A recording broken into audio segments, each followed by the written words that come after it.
today's important subjects, important sessions. What is? So subject है जो important of education. Fine.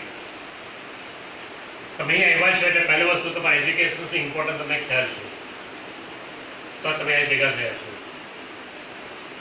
Present, today and tomorrow આપણી લાઈફની અંદર એજ્યુકેશનનું મહત્ત્વ કેટલું છે એ સમજવાનો, વિચારવાનો અને ઇમ્પ્લિમેન્ટ કરવાનો સમય છે. ઘણાને ખ્યાલ નથી એજ્યુકેશન ખાલી લઈએ છીએ 10 સુધી ભણતા હોઈએ, 12 સુધી ભણતા હોઈએ, કોલેજ કરતા હોઈએ, તો what is goal, what is aims, what is purpose, we don't નો.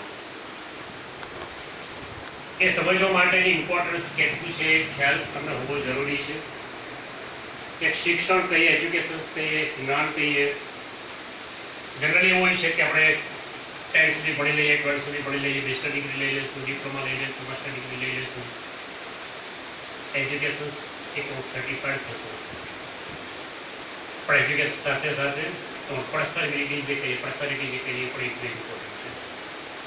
તો પર્સનાલિટી ક્યાંથી આવશે, કઈ રીતે આવશે? તો થ્રુ ધ એજ્યુકેશન. તમારા પોતાની સોસાયટીમાં, તમારા ફેમિલીમાં, તમારા ફ્રેન્ડ ગ્રુપમાં જ્યાં પણ તમારે કંઈ ઇમ્પેક્ટ પાડવી હશે, તમારી પર્સનાલિટી ડેવલપ કરવી હશે, તો ત્યાં એજ્યુકેશન તમારું ત્યાં હશે તો definitely you get the result and definitely achieve the this specified goal. Generally કહેવાય છે આપણે રૂટીન લાઈફની અંદર શું જોઈએ છે? રોટી, કપડાં, મકાન. સિમ્પલ આપણે થોટ્સ છે. આરામથી ખાઈ શકશું, રહી શકશું. પણ એની સાથે વિશેષ ઇમ્પોર્ટન્સ જે છે એ તો ડેફિનેટલી દરેકને મળવાનું છે. તમે એજ્યુકેશન લીધું હશે, ના લીધું હશે, પણ સક્સેસ થવા માટે, એક સફળ વ્યક્તિ થવા માટે, સફળ નાગરિક થવા માટે, સફળ ફેમિલીને એક ઇમ્પેક્ટ કરવા માટે એજ્યુકેશન વેરી ઇમ્પોર્ટન્ટ.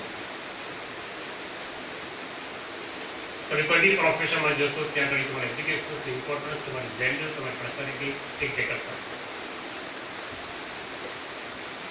એજ્યુકેશન મહત્વ એટલું બધું લાઈફની અંદર છે કે ક્યાં ઇમ્પેક્ટ કરશે આપણે પોતાને ખ્યાલ નથી હોતો. એક નોલેજ, એક જ્ઞાન જે કંઈ એજ્યુકેશન જે કહીએ કે તમારી લાઈફની અંદર એક સમાજમાં પહોંચવા માટે, એક એજ્યુકેશન લેવલ પર પહોંચવા માટે, without education we are zero.